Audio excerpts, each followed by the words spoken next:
Maestro styles, you know we got one. Right back like we left something. We don't duck smoke, we want all of it. So line them up, Trey sharp with the blade, you know we sizing it up. I'm quick to catch the fade, you know Styles making the cut. Cause we coming out clean every time that we showing up. It's gonna be called The Barbershop. What up, folks? What up? Welcome back. It's another brand new episode of this week's Barbershop Sports Talk Podcast. I am Trey Frazier. That's the homie Maestro Styles over there. Yes, sir. Yes, sir. You can catch us streaming live on Facebook, Twitter, YouTube, Twitch, and on Instagram. So another week in the books, man. What's going on? How your week been? My week has been trying, but you know, I'm starting to learn that it's okay to be comfortable with uncomfortability. Spoken true words, man. Never been spoken, bro. I don't know, man. For sure. I'm in a real self-reflective phase of life right now, but I'm good, man. How about yourself? I'm good, man. It's an exciting show tonight. The weekend was cool. We got a busy weekend coming up. Soccer, the season just wrapped up with the kids this past weekend. But I was supposed to take Nate to a tryout this afternoon for another team that's going to be playing indoor soccer in the winter. Mm-hmm. And his coach texted me earlier and was like, they put it off till Thursday. So I had some extra time to just kind of, prep for the show and all that stuff. But he definitely wants to do it for the winter. Saturday's game was not a very good game for them. They got shut out 1-0 off of the only score they let up was a penalty kick. So, not a good way to end the season, although they finished 6-2-1. So, they bounced back from the spring. So all's good there. And Natalie's team ended up tying in her game. And she has hung up her cleats for good for now. She doesn't want to do it. She don't want to do it no more, man. Hey, that's okay. I always say to my kids, hey, if you sign up, you finish it out. Now, if you don't want to do it after that, cool. But you got to finish it out. Got to finish out. That's right. So she want to do gymnastics. She want to do dance and cheerleading and stuff like that. So we looking into some stuff for her. As the winter comes along and spring, we'll see what's out there for her for sure. But like I was saying earlier, man, we got a dope show tonight. Our brother Yussuf Khan, who's the founder of First and Pen, which you can find at firstandpen.com. Also on Twitter at First and Pen. That's FIRST and ANDPEN. Brother's gonna come through. Big Steelers fan, so obviously we're gonna get into a lot of AFC North talk when he comes on. Also, he is a big time Knicks fan as well, so we'll talk a little bit about the current state of the Knicks as they're off to a struggling start. But we'll see how he feels about this new improved team. But I guess before he comes on, man, I guess we could get into a couple of quick hitters. Earlier today, the Chicago Bears fired the offensive coordinator, Steve Waldron. Shane Waldron, my fault. Yeah. I guess my thoughts with that, and I think we kind of alluded to it last week. The Bears, since the Hail Mary play in Washington, they've kind of been on a downward spiral. They had a couple of games that really was winnable in the Cardinals and the Patriots this past week, and they lost both those games. And now they got a schedule this second half where it's all divisional games plus the San Francisco 49ers. Caleb Williams has not been playing well. The whole offense hasn't been playing well. So they went ahead to make the change, and I kind of felt like the coach had to go along with the offensive coordinator. But that's just me. Well, I would assume that they all went to. I saw reports. I ain't gonna say I'm assuming. I saw reports that players went saying, "Hey, we need to get rid of Shane Waldron. That we ain't rocking with him for whatever reason." And once I also saw that some players lobbied for Caleb Williams getting benched for Tyler Badgett. I remember he Yeah. was there last year. Played Yeah. Some second. games last year. Yeah. So hey, look, we know that wasn't gonna happen. They're not gonna bench Caleb. Nah. We knew that Nah. wasn't. Especially if Caleb is one of the captains of the team. Nah, that's not happening. Well, I don't know if that's the end all be all. I mean, at the end of the day, he hasn't been terrible throughout the course of this, 8 or 9 games. Um, About 9 games. 9 games. yeah, he hasn't been terrible. He had his good games and he's had his bad games as the number one overall draft pick. I mean, you're not gonna just bench him unless he was straight shit. You're not gonna get rid of. Nah, Yeah, I you're disagree not with gonna that. bench him. Yeah, you're not gonna Yeah. bench him for that. You're not gonna bench him just because some players are upset. Mhm. And again, but I mean, you look at it, you you just recognize you're underachieving. So Yep. With the moves see, they made, with the receivers they got in the you're offseason underachieving. and the draft, yes, there is a bit of an underachievement. I think through their lens, they want to be able to develop Caleb Williams while also being good, if that makes any Yeah, sense. but yeah, and which that's really like I said. You put I always say this: you draft your quarterback and then you build around him before it's time to pay him, Yep. hoping you can win as many Super Bowls as you can win before his contract because you're gonna have to pay him Hmm. then. Yep. So they put a team around him.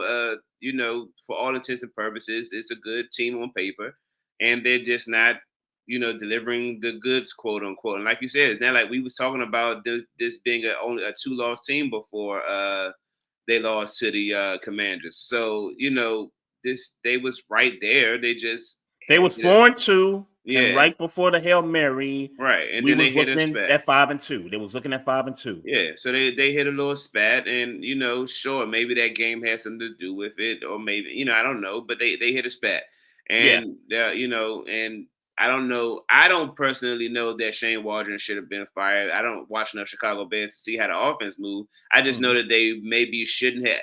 Maybe they shouldn't. I mean, the Cardinals are on top of the division, not for nothing, but Yeah, the Cardinals. That's a maybe, surprise.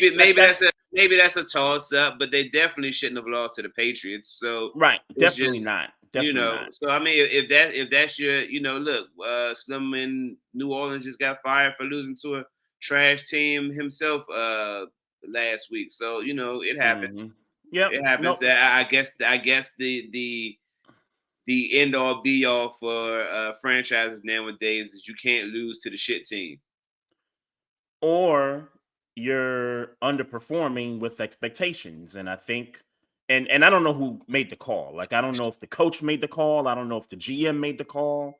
But I imagine, and I guess because I have the opinion that the coach should have went along with them, that this was the coach's decision to let go of the offensive coordinator and give it to somebody else. Because it sounds to me like he's under some pressure to really, get But to the what? playoffs. But okay, maybe the playoffs is the They get to the expectation. playoffs. Okay, Yeah. maybe. But and I guess we talked about this top of the year.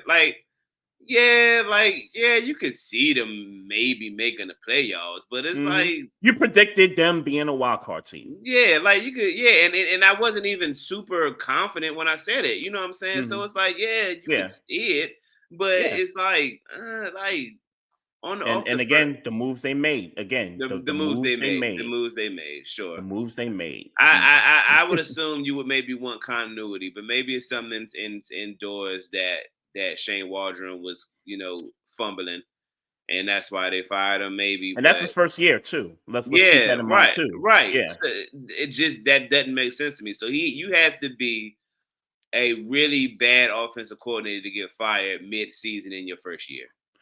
Either that or they just was like, yo, we got 6 division games coming up the second half. Yeah, but you didn't give And him a we shot to already, prove himself. and we, And for all intents and sure, purposes, sure, yeah. Yeah, sure. and for all I intents and got you. purposes, again, this wasn't a bad team. They had a bad loss and a toss-up loss. And Hmm. let's say two toss-up losses, because they probably should. I ain't gonna say probably. They should have won the Commanders They should have game. beat the Commanders. They Right, should have you know beat the what I'm saying? Commanders. Yes, Yeah, yes, they like should have. we're not gonna take we're not taking nothing from the Commanders right now. Well, Pittsburgh is, but we'll get to that. But you know what I'm saying? We're not, you probably should have won that game though. The Bears probably should have won that game. Hmm. And if not for a miracle, let's just call it what it is. If not for a miracle, we're Hmm. talking about a 3-loss team as opposed to a 4-loss team. Is my math right? You're talking about a team that's 5-4 Right. I'm sorry. versus Yeah. possibly at the worst At the five and very worst, five four and four. versus being 4-5. Right. Right. Dropping the game to the Patriots, which Patriots ain't a good team. And again, that's the game you shouldn't have lost. And now you got 6 division games coming up against teams, and we talked about it. This is turning out to be the best division in football win-loss record-wise. Detroit is the best team in the conference. You got Green Bay at 6-3, I think, and then you got the Vikings, who was, I don't know what the hell they was doing on Sunday. It Well, looked let's like they be was on clear. upset alert. They're 7-2. So the Bears Yeah, got it out for them. They got it out for them, bro. Yeah, but I still can't fathom, and I Mhm. can't fathom you firing the offensive coordinator and feeling like whoever the interim is, and I don't know whoever got the job, Mhm. feeling like that's going to be the person that's going to turn this around in the toughest part of the season. Yeah, I agree with you. I just think it's more, what's the word? It's somebody's got to be the scapegoat. There's pressure. It's pressure. I don't think it's. But I don't. It has Sure. less to do with. It has less to do with performance and more to do with outside, possibly internal pressure from maybe players, management, fans. Like I think it has more Yeah. to do with that than it does the performance of the offensive coordinator. Well, look. I could be off on this one, but that move to me. And Mhm. again, I'm not saying like Shane Waldron is this amazing offensive coach and offensive mind. Mhm. That would seem to me, unless this offensive coordinator knows something that Shane Waldron don't know, or the team decides to play harder for this offensive Right. coordinator. Spark something. Yeah. Yeah, you know what I'm saying? That would seem like you just threw the season in the trash for the year. That was what Mhm. it would seem like to me. Right. Now, if you ask me, the outside person looking in, I think that the season is going to unravel some more.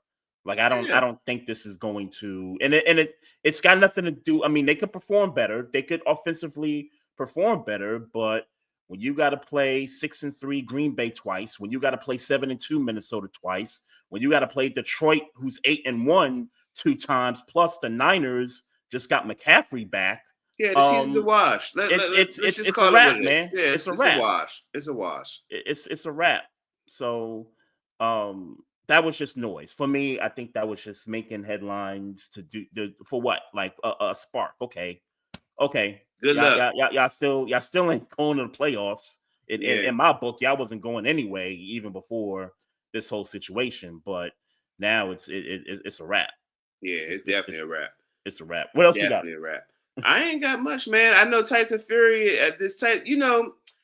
I know we talked about it briefly. That the Mhm. Tyson Fury Mike Tyson fight that's going to be on Friday, on Netflix. Are you going to watch it?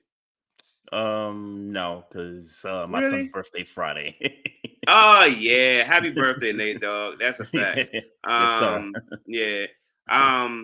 Probably not. I'll be honest with you, and I might be under a rock, but you just broke the news to me that they're fighting on Friday. No, we talked about it last week. That we didn't realize that the fight was back on. Or maybe I didn't say it to you, but I feel like I said it to you on the show. But I don't think so. Okay. But I felt like but one way or the other. I remember I said to somebody, But I was Tyson Fury, or are we talking about What I Mike say? Tyson and I'm Jake sorry. Paul. I meant Jake Paul. I don't know. You did this. You did I this did it again. before. Yeah, You did yeah. it I'm before, and sorry. you I did it apologize. again. Yeah, Tyson and Jake Paul are fighting on Friday. Yeah. Yeah, and I didn't realize till like last week or so that the fight was back on.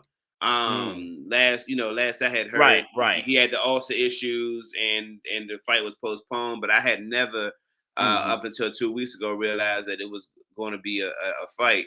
I'm glad I got it at that bet because Hmm. because I don't want Mike Tyson to fight. I'm be Yep. honest with you, I don't Yep. want him to fight. And last I checked, the ulcer got something to do with your stomach, and he gonna get punched in the stomach. Hmm.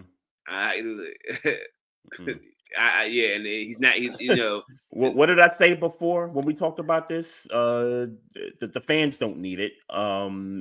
Sure, Netflix wants it, but Well, look, I we're imagine. not gonna need it. Yeah, need it? No, of course we don't need it. But are Yeah, people going to watch it? of course Absolutely, they are. they're going Of to course they watch are. it. Hmm. This is Netflix's first boxing match to my. If I'm not, yeah, Yep. Yep. like, yeah, people are going to watch it. I was trying to. I just have. I've been busy, but I'm trying to watch the quote unquote 24/7 that's on Netflix. I Hmm. don't know what they call it. I don't know what they call it on Netflix, but their little 24/7. I'm just trying to watch that to see, like what Hmm. the hell happened because, like I said, last I checked, they wasn't fighting, and Right. now Right. they're fighting. So what happened? Like you feel like you're also good now, or like like I don't know. Man, yeah, it's crazy. So two things about this. Because I did see something on Twitter as I was scrolling the other day, and it was a video of looked like Tyson was watching TV, and I guess Jake Paul was I guess had a message for him of some sort. I don't remember what the message was, but I remember Tyson saying, and I guess in terms of giving Paul his respect and saying, yo, like all of his success is manufactured. Meanwhile, talking about himself, talking about Mike Tyson, he's saying, yo, I'm a natural born killer. It's differences between me and him. I and, like that. and it's not. I like Yeah, that. but here's the thing, and and again, I am lucky to have been able to get out of the bet, gotten out of a bet because I didn't realize that. I mean, look, let's be clear. Mike Tyson Mhm. is old. Mike Tyson Yeah. is old as hell. Yeah. But you look at him, you feel like he could still fight. But I didn't know this nigga had ulcer problems, and I think that changes the whole shit about the fight. Hmm. Which is why when they said, "Oh, he not fighting no more," I'm like, "Cool. I don't want Hmm. to lose my money behind a nigga with ulcer conditions." Because you had money Um, on Tyson, I right? had money on Tyson. But I ain't know once this nigga get hit in the stomach good time, he might throw his fucking liver up. I didn't know that's what I was Hmm. walking into. Yeah. So and look, I'm sure if he was fighting somebody his age, he'd still be a natural born killer. But Mm. um, you know, I would be very, very surprised. Now, look, I'm not saying Jake Paul going to dominate this fight. I'm not, what I'm saying. I'm just saying that I remember Mike Tyson and Roy Jones, and and I get that's a little bit different, Hmm. but he looked a little winded. He Yeah. looked a little winded, Yeah. in the later rounds. And if he got and if Jake Paul survives the later rounds, now I'm, and I think it's only 8 rounds, but now I'm Hmm. a little, but then you're a little concerned at the fourth round, the fifth round, with what it looks like for Mike Tyson with an And ulcer all the condition. videos look cool, like when he was, Yeah, but I love training and it, stuff. All that love stuff it. is cool, and them punches look like they still hurt and all that. I don't want to be in front of him. But, but like you, I'm just like, yeah. At the time that they had to put it off, it's like, all right, cool. We don't, and I don't think this is not a legacy make or breaker for No, yeah, Tyson. It's we it's all know that. cemented. We Let's all yeah, know that. let's We all know that. nip that in the bud. I don't think anybody. Don't let me see it. I'm sure there is nobody nowhere saying that this has anything to do with his boxing legacy. I'm sure somebody crazy will say it. I just don't want to see it on my Yeah, I don't timeline. want to. Neither do I. I just don't want to see it. So, but yeah, and I guess the other point I had in this is that you mentioned Netflix, and I kind of talked about last time how this was a good look for Netflix, who's trying to get into sports programming. Well, later Yep. in the NFL schedule, Netflix has the two Christmas games, Mm-hmm. um, Ravens Texans, and then Chiefs Steelers, I think, is the other Christmas game. So, good look on Netflix's part. I'm sure they're gonna try to get into more sports programming as Yep. Like as all the time other goes streaming along. channels are, like all the, Yep. I know HBO Max does the NBA. Obviously Amazon does, the football games. Nothing. Apple has the baseball Yeah, package right, and right. stuff. So, yep, it's moving in that direction slowly but surely. If it's not there already, man. Yeah, slowly but surely. I mean, cable still got a little hold on some folks, but Yep, yep. Hey, question for you. While we still waiting on Yussuf to come on. Halfway point in the season. Um, Biggest surprise team to you through 8, 9 games, like that. Yeah, through 10 weeks. Through 10 weeks Commanders, of Commanders. Commanders. Yep.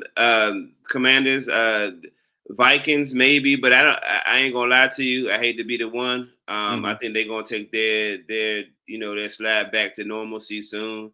Um, I don't know, man. I looked at that schedule. They got some cupcakes yeah, coming up. Now they did almost cough one up to Jacksonville. I don't know what the hell that was about on Sunday, white but I helmet. would.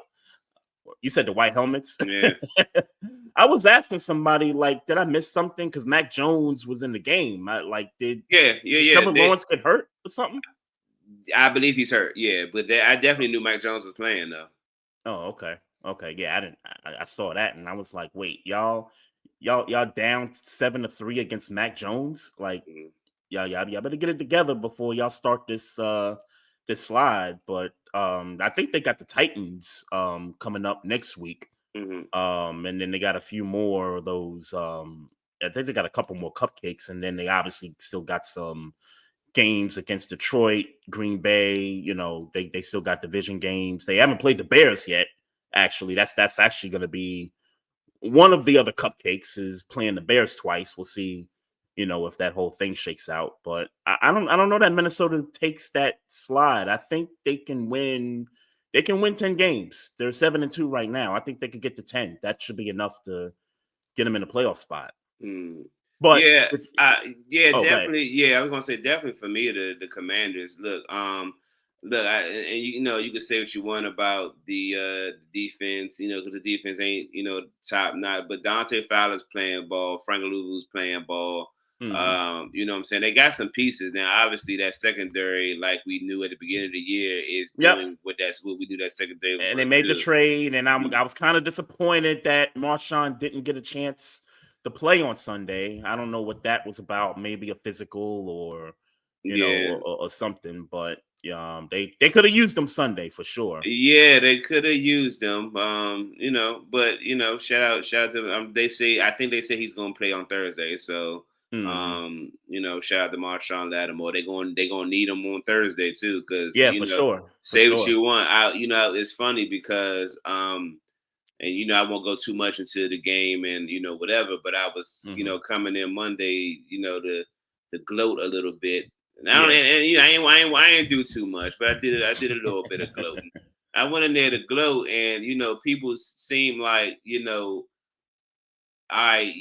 lost, but hmm that ain't the real issue. They ain't the real, like they were accepting of the loss. Obviously, it's out of conference, all those things. Yeah. And but a lot of people I talked to seemed really, really concerned about Thursday. And look, that is a logical concern. Yeah, for sure, That is a logical concern. for sure. Because I mean, look, let's be clear: the Eagles is right on their heels. The Eagles are right on their heels. Well, like I was saying, I know we had this discussion about in the NFC, it's Detroit, and then it's Commanders, I had Eagles, however Commanders way you number want to two. do Yeah, it. yeah. You had Commanders, and I said I can't really Not over Philly yet. Philly's got a little bit of pedigree. I know they had the Yeah. slide from last year, but right now with Saquon Barkley and that defense, they're starting to, get it together a little bit. So yeah, something real interesting I saw Jayden Daniels say today, and he basically was like, he was basically that he was talking about how Pittsburgh played so disciplined. He only had like 3 carries, like rush attempts, and they was talking about how they really put me in a pocket where all I could do was just make the right football play. They never gave me an opportunity to try to break out and scramble and do the types of things that making him who he is right now. But they never gave me that opportunity to do it. I mean, I was thinking about it because everybody talking about the 4th down call. I said, well, sure, however you judge that call is however you judge that call. But y'all had 3 plays prior that didn't go your way. He thought he was going to get past Keanu Benton on that 1st down, and he didn't. I remember the second play was the Noah Brown play, I think, where he dropped it, and there were opportunities. Look, don't I'm glad we came away to win, but there was certainly opportunities for them to win it, just like there was opportunities for us to win. It was just that we kept Jayden Daniels at bay enough, and I ain't gonna say at bay enough. We kept him at bay. You know what I'm saying? Yeah, and I'll make this point, and then we'll bring Yussuf on. He's going through a little bit of a injury, like I guess the ribs or something like that. Because when he did try to run, I didn't see that same burst that you saw from him earlier, in the regular season. Like there was something there. Like I'm trying to tell you, I hear you. I'm trying to tell you, it's similar to what y'all did with Jayden Daniels when y'all played him. It's just playing It's just playing the rushing lanes. No, sure.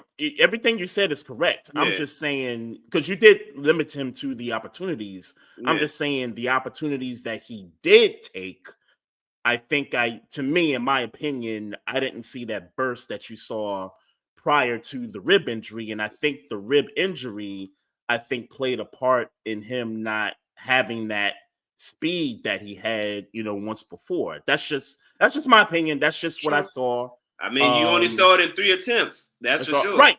But like I said, in the opportunities he did have to run, the speed wasn't there. So shout out to Patrick Queen playing the best game of the season, maybe for him.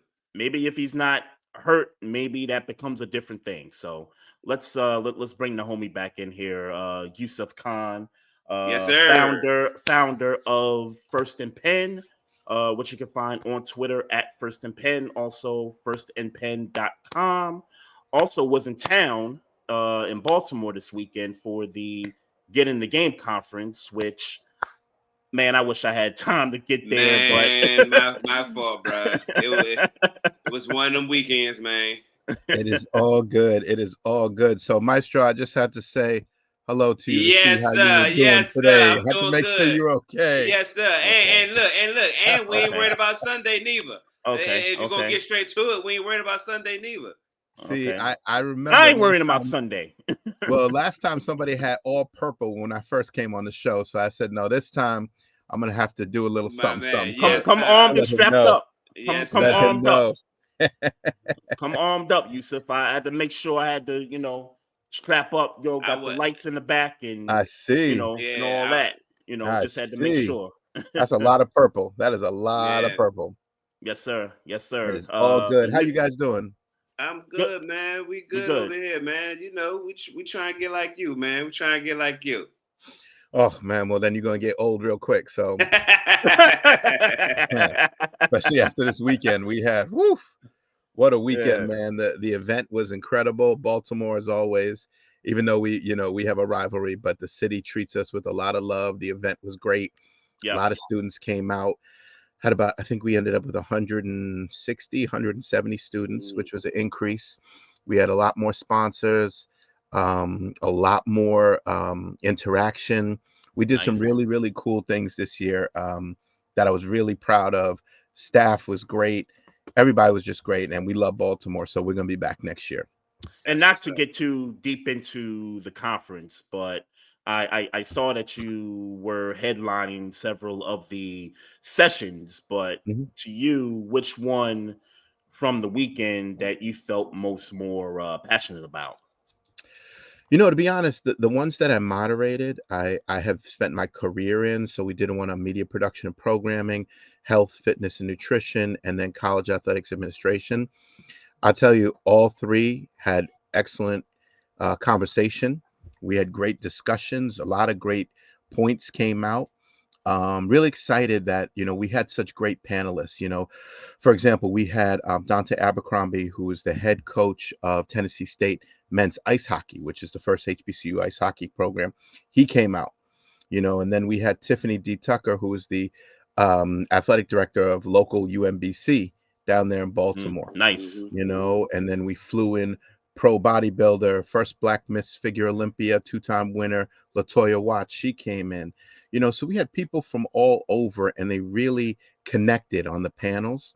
Yeah. And I just tell you, it really was. Even the ones I didn't do were really informative, very insightful. The students were really excited, and even more so, the panelists were really inspired to connect with other panelists and the students, because this isn't a regional event. We bring in people from Wiley down in Texas, Talladega down in Alabama, all the way up to New Haven, Temple. Yeah, I saw Morgan. you had somebody representing the Boston Celtics in one of Yeah, those we had. sessions. Yeah. Yep. So we had their head of mental health. She came out. I'm telling you, we had such a diverse array of speakers, and it was really impressive. Just the knowledge they shared, and I think also just their ability to talk to the students. They really didn't know what to expect. And from all the feedback we've gotten, it was an incredible experience for everybody. So I'm grateful to everyone that came out. And I'm grateful to the city, because they really welcomed us with open arms. So it has been great. Yeah, Baltimore, sometimes in the media they get a bad rep. And as somebody that's lived in Maryland for about 23 years, born and raised in New York City, Mhm. came here years ago. I'll go to the city in a heartbeat, man. Right. I think the nightlife is underrated. I don't think it gets enough national shine. Yeah. The way places like New York, DC, Atlanta do in terms of nightlife and stuff. Baltimore, it's a cool place, man, to be in and stuff. I mean, every city's got its issues, crime, hoods, things like that. Every city's got that. You know what I mean? Well, So I'll tell you, we're from New York City, so I mean, there's no bigger city that has everything than New York City, right? right. And one of the reasons we came to Baltimore was because we felt like not only is it a great city, but it had gotten a bad reputation because of places like, or shows like The Wire, right? Everyone thinks The Wire is Yep. Baltimore. The corner. And Yep. yeah, exactly, the corner. Yep. And we know it's not like that, because every city has its hood, every city. But Yep. there are great people there, hardworking people. There are what, 15, 20 colleges in the greater area. So Baltimore's a hub, and it's becoming more of a sports hub more and more. Not only just the Yep. Ravens and the Orioles, but the city's betting on bigger things, and bidding on different sporting events. So Yeah. we had nothing but love from Baltimore, and we love the city. So we will be back in 25. And I want to add to that too, because I work in construction, and right there, right off 95, right before you get to the tunnel, Mhm. Kevin Plank, who's the CEO of Under Armour, they got a new facility Yep. that's built down there, and it's like ready to go. It's nice, Yep. clean. They doing some great things over there. So Well, if I could to add your point, one last thing to that. yeah, So Friday, when we got there, Friday morning, Under Armour hosted us 30 students on a tour of their existing facility. yeah. Took us all around. Students really loved it. So we'll be back hopefully next year for the new facility, which opens, I believe, in 2 weeks. That's what's up. That's what's Yeah, up. that's That's what's what's up. up. And we'll be ready for next year We will when be Yeah. y'all ready. come back We down. will be We will ready. be ready. Excellent. Excellent. Yes, sir. Yes, sir. Yes, sir. So let's get into it, man. Because I want, as a Pittsburgh Steelers fan, let's talk. Tell me about what you saw in Sunday's game. So let me tell you. So we were at the event, right? And it ended at 1:30. So we, Yeah. fortunately there was a TV over there we were watching. Yep. And when they went down, I got a little nervous, and I was like, "Oh my God!" Then we dropped the fake punt, right? And I'm like, "Oh, come on!"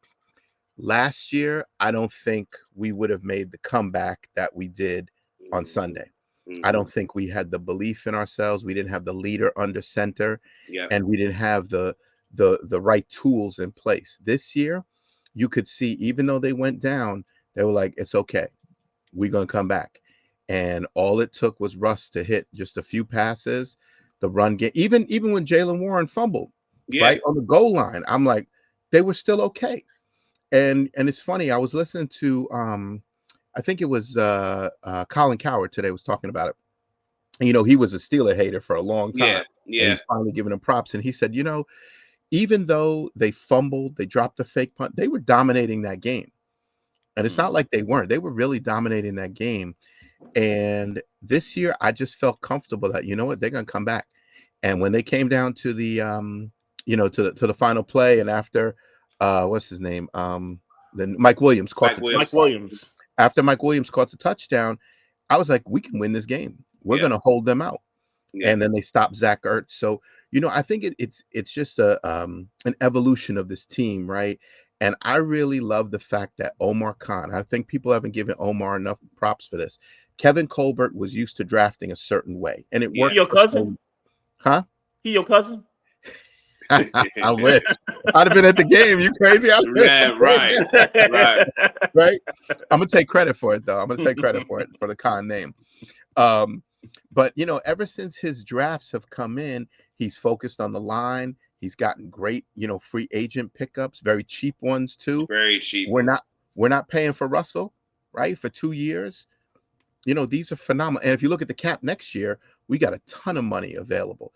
So I think with Omar Khan ushering a new sort of or fresh breath of air, you can see what Tomlin can do now. He has more weapons. He has more choices. And I heard you guys talking about Patrick Queen. People think he was coming in to be a blitz monster. That's not his job. His job is to fill that middle, and you saw what he did on Sunday. So I'm very happy with the team. Yeah, for sure. Look, me too, man. And you hit it on the head when you talk about getting cheap pickups. I mean, we are like the way we're even building depth. Say what you want about our secondary, but man, Corey Trice is going to get healthy. We got C.J. Henderson, top draft pick on the practice squad right now. Yep. Like we are really building depth on that team right now. So yeah, I agree. I'm loving what Omar Khan is doing. In the past couple of years, but this past all season, like he hitting a stride right now. Like he hasn't missed too often. And I'll tell you something else. If you look at our offensive line, right? Look at where the draft picks were. First round, Lyman. Second round, Zach Frazier. Fourth round, that kid from North Dakota State. McCormick, Yeah, McCormick. And he's starting, and people are not even talking about him. Yeah. Okay? And he's not looking bad.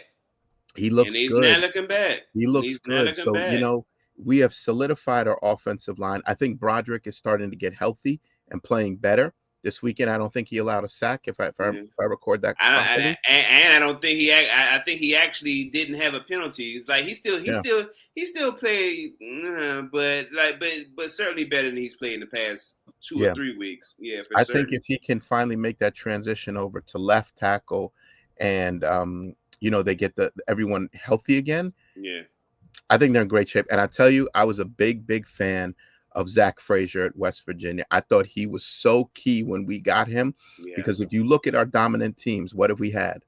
Center. Mike Webster, Dermotty Dawson, right? All centers. Yeah. I agree. And look, man, and Fontano gonna come back. They said what, week 11, 12? Week 11, something like that. Yeah, he's gonna come back. So that might be the which way. Which is this Sunday, right? Yeah, but I don't think but I don't think he's coming back this Sunday. Because Tomlin just did a press. They didn't say nothing about him. So I know he said Calvin Austin is going to play this weekend because he got a little dinged up. But he had a concussion. And And the funny thing Highsmith was, has been ruled out, right? He's yeah, for out. 2 weeks. 2 weeks. He Yeah. said 2 weeks. Mhm. But the funny thing is, I don't know if you guys know this. When Calvin Austin got hurt, Mike Williams went into play, and he didn't I know what the noticed that. play Didn't was. know the play. Right? Didn't know the player. know- Didn't know a Russell play. said, "Just run." He said, Yeah. "Just I go noticed right that. to the corner." I noticed Thank that. God it was Saint Juice. Yeah. I know. I Thank noticed God it it. was Saint Juice. That's all Yeah. I heard. That's all I heard Monday. Saint Yep. Juice.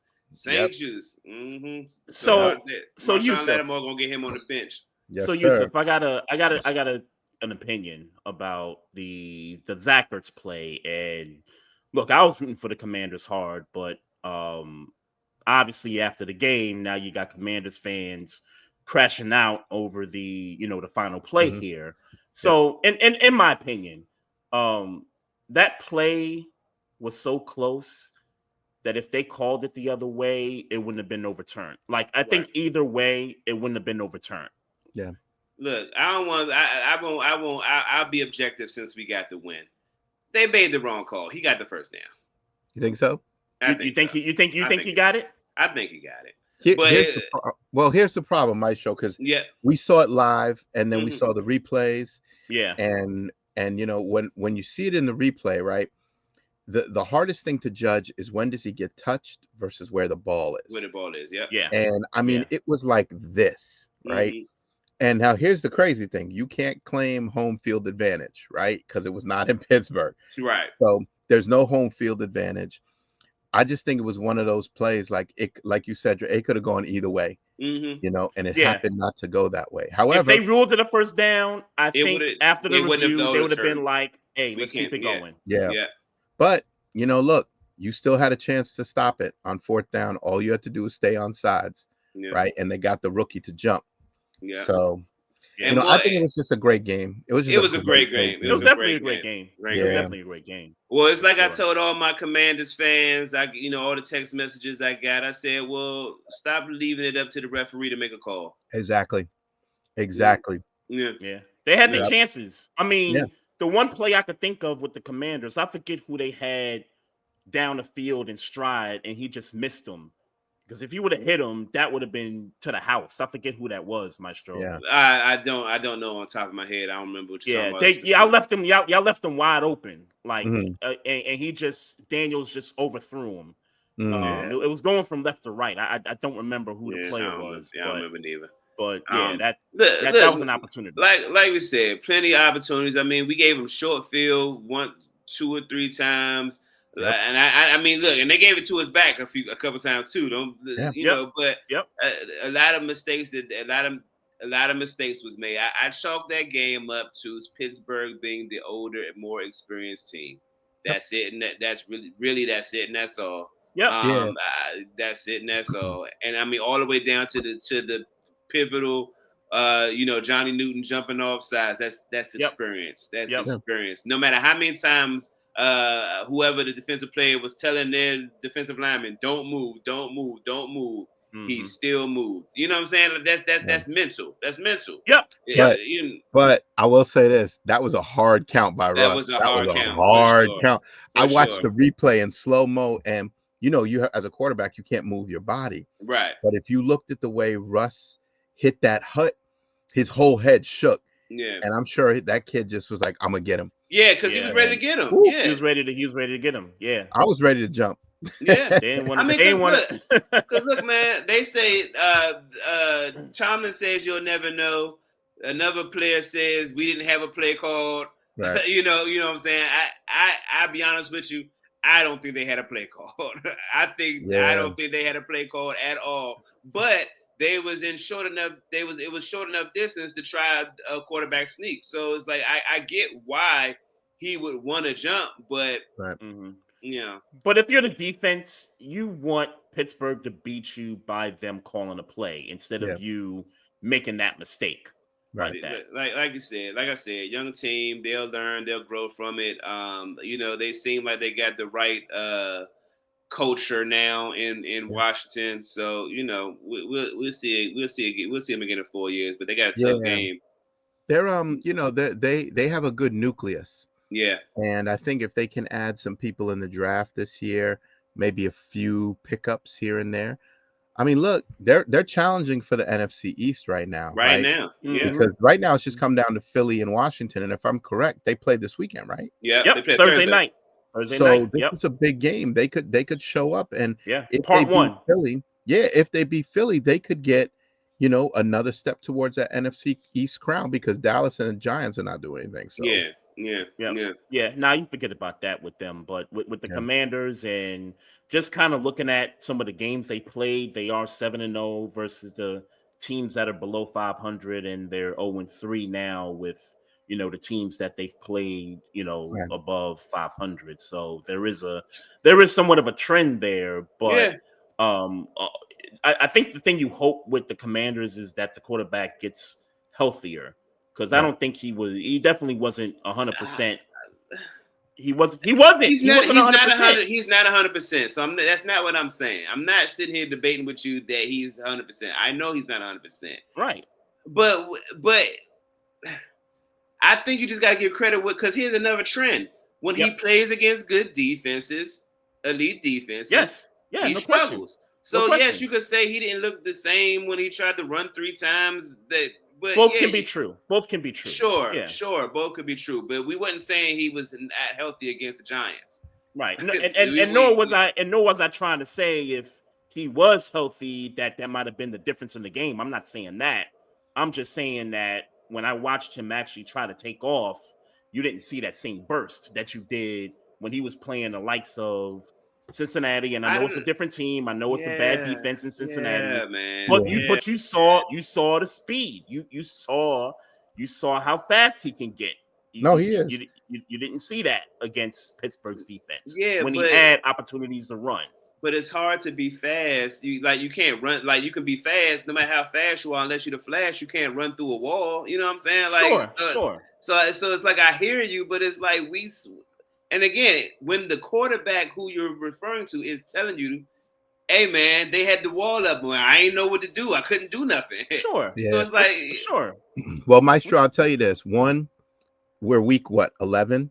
Everybody's dinged up after week 7, right? We know that. Yep. But 2, more importantly, this is the first time I saw all season that Terrell Austin was finally blitzing early on. Because I have been so frustrated with him in the first half of games because it's like he won't blitz. And I'm sitting here going, why would you not blitz? But for this game, he blitzed Jaden all day in the first half. And that's why I think he was thrown off. And it worked. Yeah. It worked really brilliantly because aside from the pass to Terry McLaurin, the long pass in the third quarter, where he missed the tackle, when Porter dragged him down. Yeah, when he had to chase him, but Fitzpatrick missed the tackle. But I'm saying that's like the longest play he had all day. So when you are blitzing him, especially young quarterbacks, they don't know where it's coming from, and it's hard to pick it up. So I think he finally called a great game early on. Not that he hasn't called a great game, but great game early on. But in his defense, we are used to getting pressure running 3 or 4 people. We're used to getting pressure that way. Yeah. So it's like, I agree that this was a good strategy for Jaden Daniels, though. Right. 100%, that was a good strategy for Jaden Daniels. Yeah. Well, let me talk about another great game from this past weekend.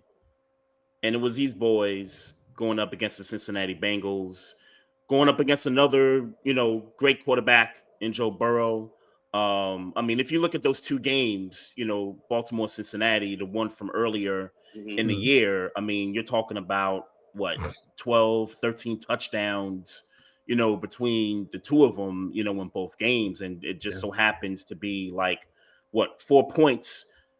4 points between those two games made all the difference, in the deficit. My 1 point for me, Lamar Jackson is the league MVP right now. There is nobody, I saw somebody on TV today say, well, you got Kyler Murray in that MVP conversation. You got Derrick Henry in the conversation. It's I can go with Derrick Henry, guys. It's Lamar Jackson in a room locked by himself Yeah. and everybody else is trying to knock on the door to get into the room. That's how far of a gap it is right now. No I argument have here. no problem with that because I think that so I've been a fan of his since they have Louisville. Mhm. And in my opinion, he could have won 2 Heismans, but next year he didn't. But I still remember to this day the Ozzie Newsome trade to get back into the first round and get him. Yep.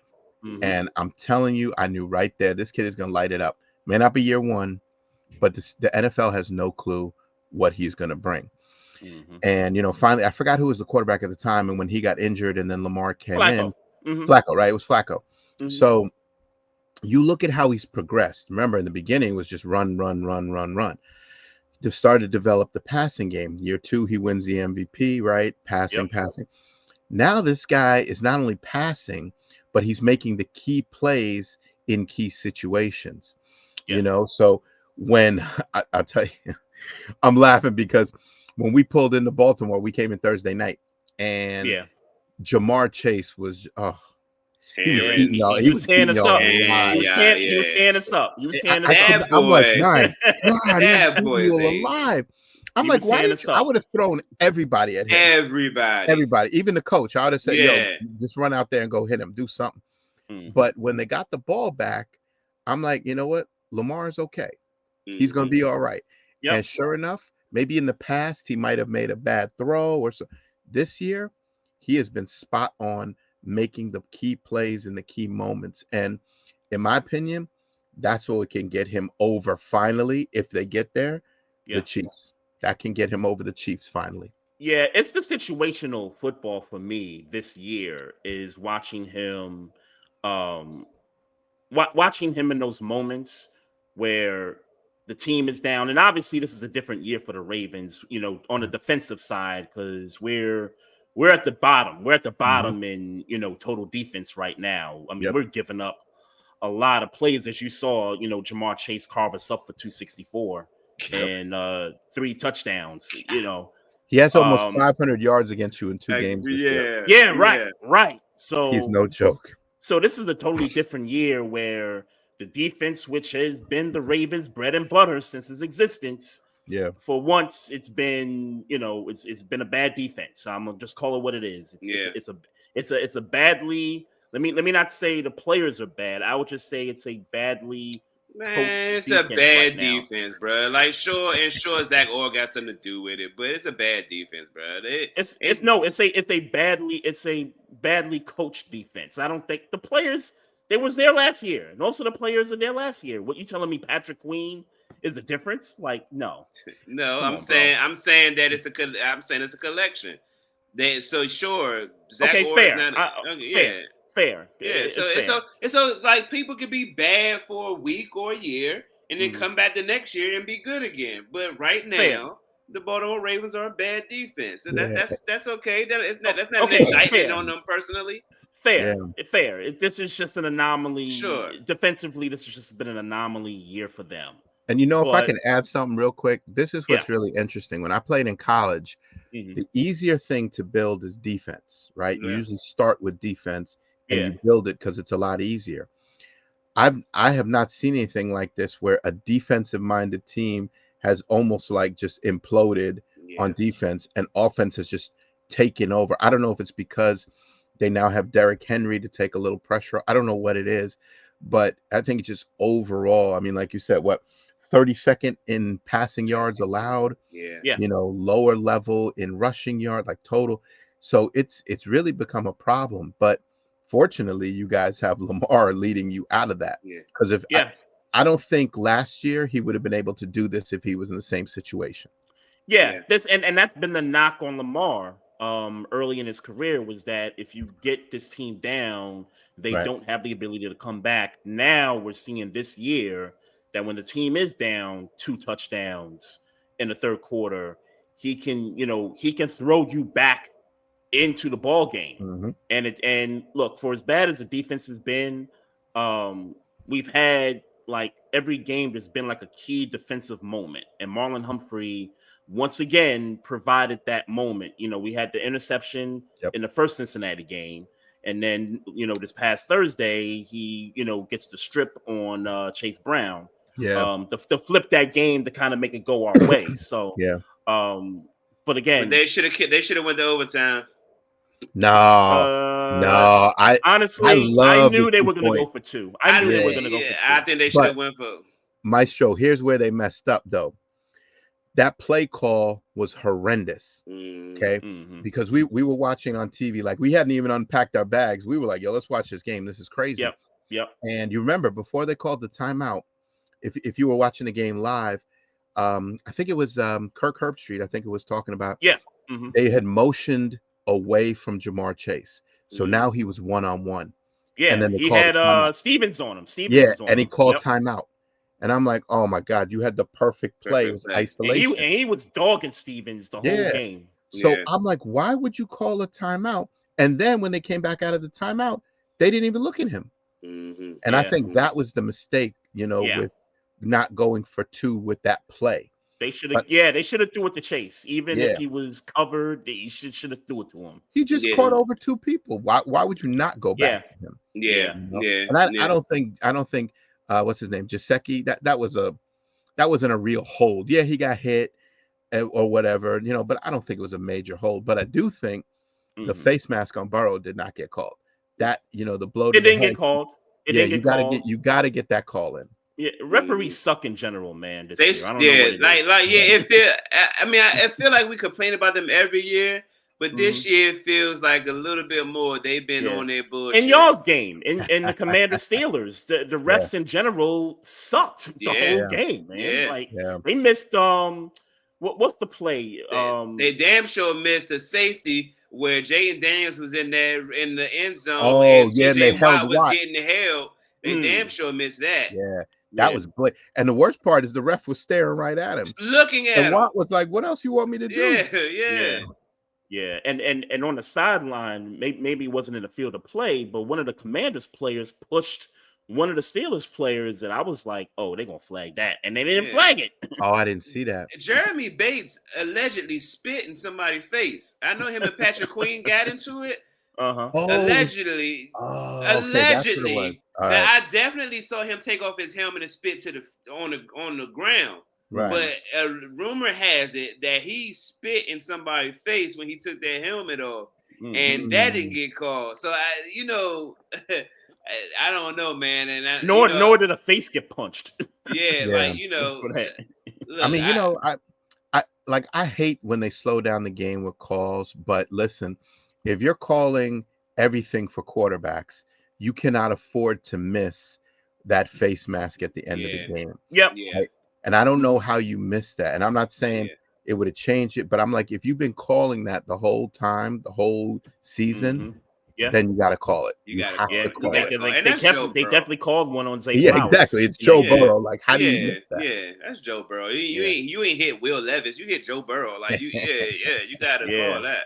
It's funny because that same broadcast crew that was in Baltimore, Cincinnati, the week before they did what was it, Rams, Vikings. And he missed the face mask? And he missed the face mask on Darnold. I mean, it was blatant. It was so blatant. I didn't know that. I didn't know it was the same crew. They didn't call it. I was like, wow. Yeah. Wow. There's been some weird Because if that would have been number 15 in Kansas City. Oh, please. They'd have called the police. Right. They'd have pushed them out the game. Right. So so look, man, let's get into it, man. Because I can't play with y'all anymore, man. Because we could jump you right now. I'm not. Look, hey, I got my knives, man. Like I'm not playing with y'all, man. We owe y'all a sweep, man. I'm tired. That ain't happening. That sweep ain't happening. I can tell you right now. I'm tired of this Lamar not having these mediocre games against y'all, man. It's time for Lamar to have that signature game against the Steelers. It's time, man.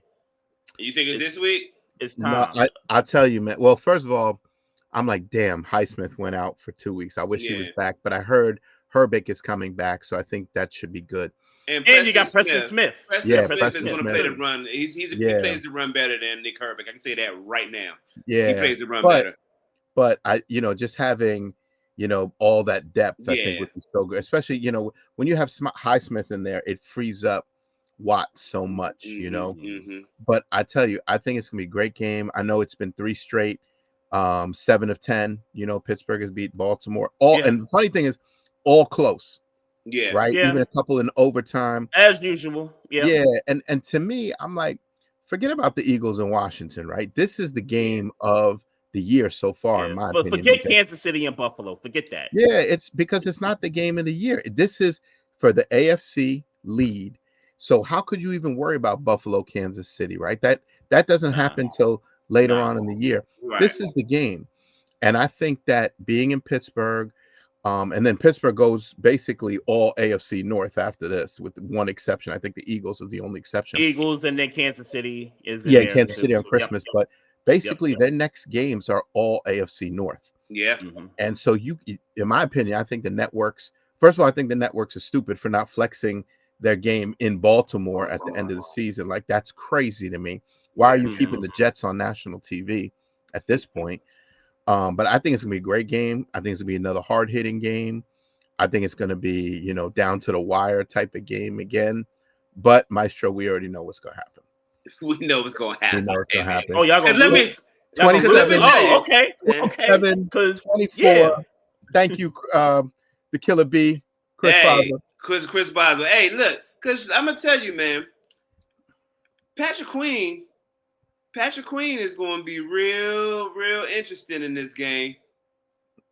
It's funny. Because last week, Trey, I was talking to you about Deontay Johnson, and I was like a little concerned about how his attitude might be. Playing, coming to see Pittsburgh. Mike Tomlin said that he was not concerned about him at all. Yeah. He went to the president. Yeah, let me explain that. Can I comment on that? Can I comment on that? Yeah. I listened to it live. Right. Everybody is like, "Oh, he dissed Deontay." Yeah, I didn't take it as a diss. Nah, I didn't take it I don't think it was a diss. He was just saying he's not in any packages, so I'm not really concerned about him. Who I am concerned about is Zay Flowers. Right. Because that kid is balling right now. Zay And Flowers. Tomlin had said that he's been watching him since he was a freshman because his son played on the team with him at BC. Right. So he's seen him for years. I think Zay Flowers is the problem. He's the kid because I'm telling you, he can catch a 10-yard pass and take it to the house. And our secondary is susceptible to a big play every so often. So I think it's imperative that we keep him under wraps. I want Joey Porter Jr. to shadow Zay Flowers. That's what I want. And that's cool. And that's cool. What I want. That's what I want. But Zay Flowers is the dude, but Lamar's just gonna find somebody else, bro. If we can catch the ball like we didn't do last year in that first game, all we gotta do is catch the ball. And and we good. We're gonna make plays. We're gonna make plays. We're gonna make plays. We're gonna make plays. And don't forget about Isaiah Likely too. Isaiah Likely has had some good games. All those things are true. Hold on. Because you're talking about last year when it was like 13-14 and George Pickens took it over the house at the end. This offense is completely different right now. This offense is completely different. Both teams are different. Both teams are different from last year. Well, look. Y'all are playing offensively at a higher level than y'all were last year, but y'all had an offense last year. Yeah. Pittsburgh did not have an offense last year. Sure. Yeah, so we ain't talking about the same game. We got Derrick Henry too. So I'm not. There's changes on both sides, but I get your point. I get your point. You had a run game last year. You had an offense last year. Mm-hmm. This team in Pittsburgh has an offense right now and a pretty good defense right now. Yeah. You know what I'm saying? So Maestro, I gotta say, I've been dying to write this story for a couple of months now. I think I'm gonna write it for this week. When you look at Najee Harris and you look at Derrick Henry, you look at their careers, the first 4 years in the league, they are very similar. They're, Henry obviously is bigger, obviously we know that. But look at Henry's first 4 years in the league. He didn't do much. He was at 700-800 yards a season. He had that one big year, but then all of a sudden years 5+, 2,000, 1,500, 1,600, the explosive runs, the 2,000 yard year. Yeah. So that's what I'm saying. So it's like Najee is now this is year 5 for him, right? Mhm. If you look at their careers, they're very similar. They're both built similar, big backs, Alabama boys, Yeah. I think personally Najee can have a big game this game. I know Baltimore's run defense is better than their pass, but the Yes. way Arthur Smith has been running has been great. And here's a sleeper for you, Trey. Yep. Darnell Washington. When Yes, he gets indeed. The used tight in end. this offense, it is going to be a different Y'all type do of story. not want to attack. You talking about? And I don't like know. this. And I don't know what's going on with Roquan Smith this year. He Mhm. looks slower than he did last year. I don't know if he put on some pounds, but he looked lost right now in his defense. He just looks lost. Like if you get him out in the flat, you get him matched up with a running back or tight end, he's losing that matchup. So I don't know what's going on there. Trey, I've been meaning to ask you about this. How do you feel about Trey White? Well, Like, it's I said, I know, but as we ended that show, not to cut you off, but I kind of need to. I don't like the way Ravens fans is acting like he gonna show up y'all secondary all of a sudden. Well, I'm not a part of that group. That's okay. Because first of all, we wanted the Costa to go get a pass rusher. First of all, because that's what we need mostly more than the back end. But if you asking me how I feel about Trey White, just as a player, I think he's lost some of what he used to be because of the Achilles. Yeah, the Achilles injury from last year. And then I think he had another major injury the year before that. Yeah. Right. So he's not the same player.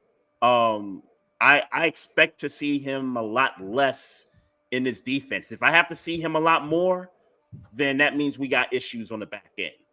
And that's how I feel about Trey White right now. It's a depth piece in case somebody go down, but if I got to see him for 60, 70, snaps, it's a problem. Yeah. It's a problem for sure. But with that being said, then who the hell gonna guard George Pickens? Who the hell? Marlon Humphrey. Although I've been hearing a lot of Ravens fans saying, "Hey, put the rookie on George Pickens," and I'm like, you don't want to do that. Actually, you know what, Mike? Do that. Go ahead and do that. You don't want to put Wiggins on because Wiggins been getting. I mean, Wiggins, he's getting experience. He's getting experience exactly as a first round pick. So he's got to get out there and he's got to get his feet wet. But he ain't ready yet. We've seen him against Jamar a few times. We've seen him against these other receivers. He's just not there yet. He ain't ready yet. Just not there yet. Not yet. This is good quality time for him right now. Yeah. Right. I tell you, I knew our offense. I didn't mean to cut you off, Trey, but I knew the Steelers' offense was different this year. But this past weekend, there was a play that I have never seen us run effectively before until this year, and that was the touchdown to Pat Freiermuth in the red zone. When Pickens set a pick for him. Normally we get called on those picks because we got called for it 2 weeks ago. Yeah, that's my point. And so Pickens set the perfect pick. He didn't move. He just turned around, and Freiermuth had the perfect stop and go. Yeah. And when he hit it, I was like, I've never seen us run that before. We have always been called for an illegal screen or something like that. And I was like, wait a minute, did we just learn how to run a Patriots pick play? Man, wow. So this is a different team. It's a very different team. For sure. How y'all feel about this? Because listening to a Commanders fan yesterday, there was a complaint about how the defense they was in on Sunday, they kept staying in that particular defense. So I guess they played some man down the stretch in that game. Yeah. And they said, they should have got out of that and maybe went more zone.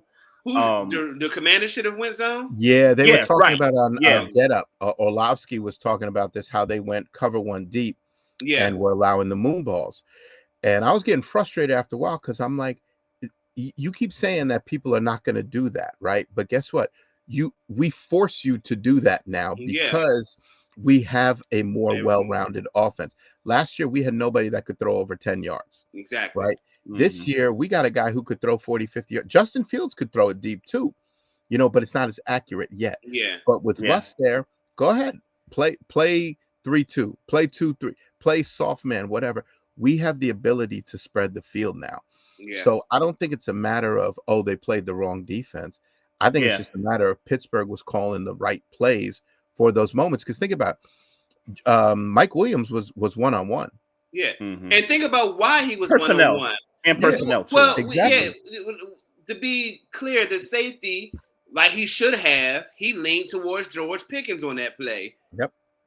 And and figures that Russell Wilson would throw to George Pickens because George Pickens is, obviously he's George Pickens. Mike Williams that was his first snap. That was Mike Williams' first snap after Calvin Austin went out with the concussion. Right. So that was, and so nobody thought for a second that he was going to get that ball. Nah. Russ was like, Yeah. and if you saw it, Russ wasn't even set. He just launched it. He wasn't set at all. In fact, he thought he was going to get set. He was going to get hit and threw it scared. If we're going to be honest. That's just the, he know how to play quarterback. Yeah, because that's a smart play. Because look, it's either going to go out of bounds over his head. That's about it. The worst that can happen is it gets intercepted at the 1 yard line. Yeah, exactly. Exactly. So why not take the risk? And that's what a veteran does versus a young guy does. Yeah, exactly. With that being said, the Ravens defensively, because we've struggled a lot in zone coverages, or the first half of the year. I think the Ravens should play a lot of man and cover one and just let Kyle Hamilton roam. Just let Kyle Hamilton roam. Bro. Our zone, I hear you. Our zone defense is terrible, bro. I think they got to go more man here in this situation and just give it a shot and let Kyle Hamilton roam in that backfield. Let's be clear. That's what Dan Quinn said, though. Let's be clear. Dan Quinn made it his business to say, we're gonna play a man a lot. And And sometimes you gotta have personnel to run that effectively. I think we have the personnel to run that effectively. I just think for as much as we've been playing zone all year, we've just been struggling in that coverage for the most part of the season so far. Yeah. I think, for Pittsburgh this year, they really focused on the big play on defense, because last year, if I remember correctly, they were like the worst team in terms of giving up 20-yard plays, particularly on third down. Like it would be 3rd and 16 and we give up 20, right? This year, they've really, really cut that down. So that's the first thing that works. I think the second thing is that, they have been able to protect Russell. Because if I'm correct, Maestro, you correct me on this, he's played 3 games. I've seen maybe 2 sacks on him. He got sacked twice against the Commanders for sure. Man. So I don't remember. The line been playing well. The Pittsburgh line been playing well. He fumbled. If you count that, he might have got across the line of scrimmage when he fumbled last week. So that might not be a sack. I can't recall him getting sacked, except for the Washington game. Yeah. I really don't remember him being sacked. So they've been protecting him. They're allowing him to move a little bit, move up in the pocket. And that's something. Oh, no. And Dexter Lawrence definitely got him against the Giants. They got him once? Yeah. Right. So, I was going to say the Giants defensive line. Oh, yeah, right. Giants did get him. They got a lot of pressure, though. They got a lot of sacks, but they did. They definitely got him at least twice. Yeah. So, but I mean, aside from that, I mean, they've kept him pretty clean to allow him to step up and hit those big passes. So I think, again, as the line gets healthier, you have the ability to have more time for Russ to make those calls like he did last week to Mike Williams.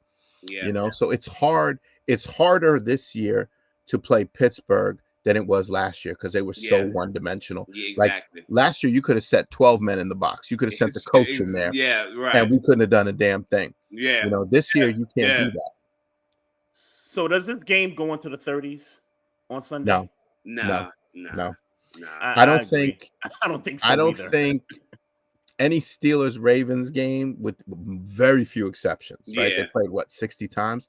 Very few exceptions have you gone above like 28, 30 points. I think this game will be in the 20s. Yeah. I think so too. Yeah. I think 24-20 seems like that's going to be the score. I like 27-24 Pittsburgh. Okay. Yep. That's where I am. I go 24-20 Ravens. I think it's going to be another one of those hard fought, typical classic Steeler Raven, football matchups. Yep. Even though the stats and the way the offenses have been going and the defenses have been going tells you this might be, a track meet, but I don't see it that way. And look.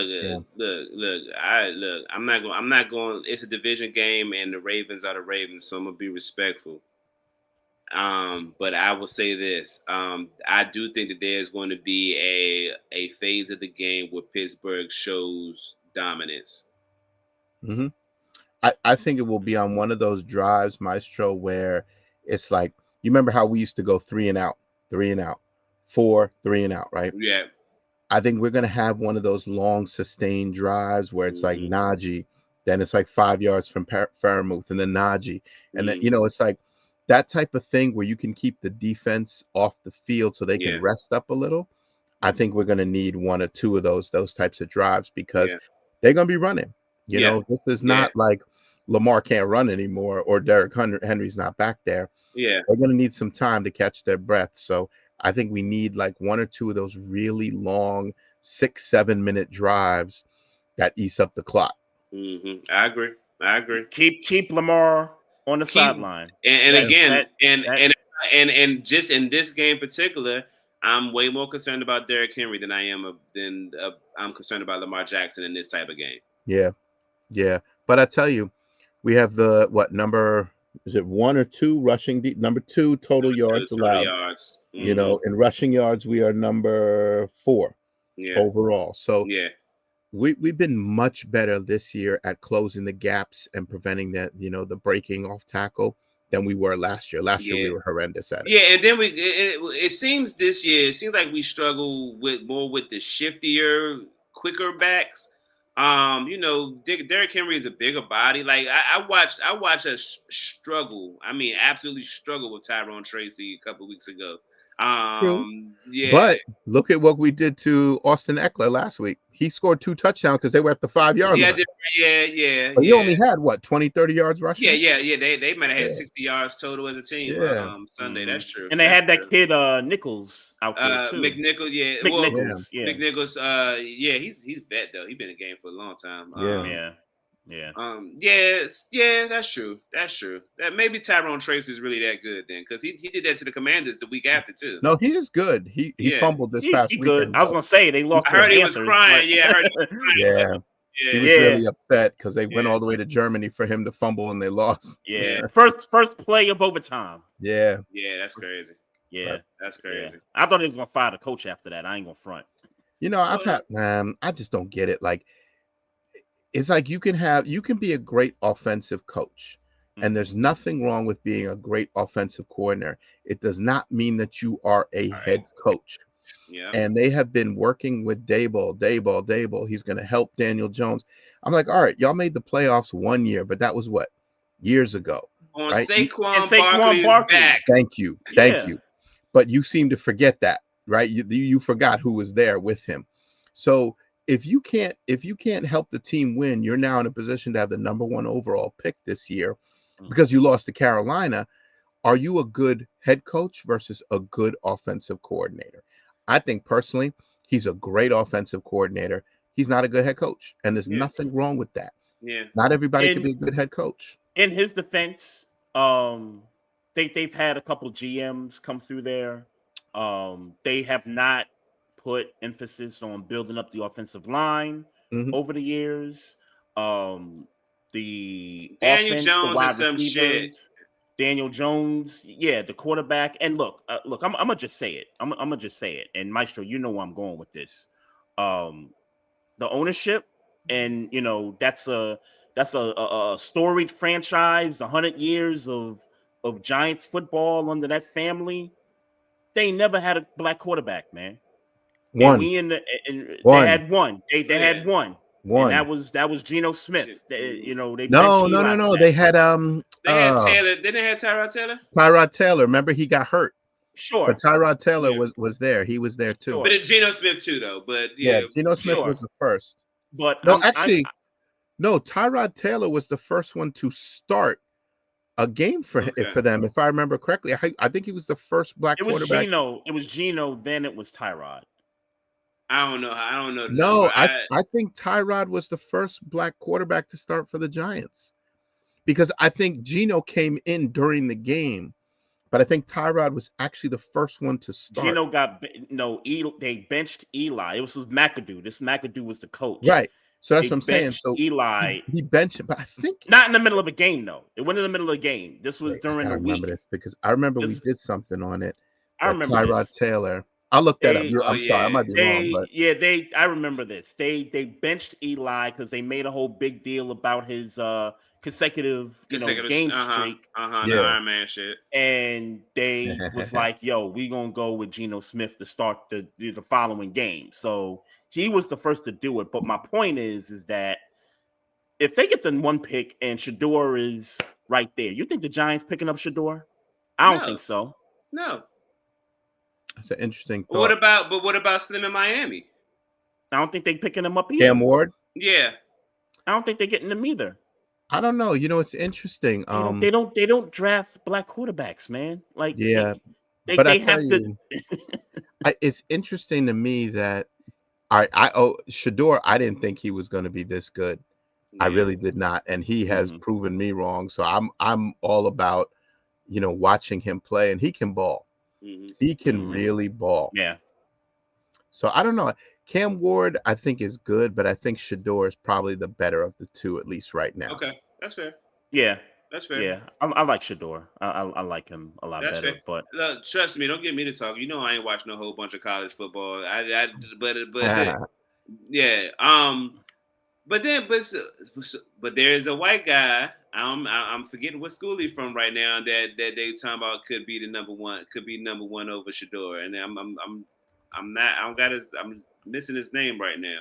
Oh well, if the Giants got the get first the pick, one, that's where he going. That's who we. Hey, the Giants they got it tight. Look, they got it tight, bro. They got it tight. But I'll say this in defense of the New York Giants and their 100-year history. I will say this in defense.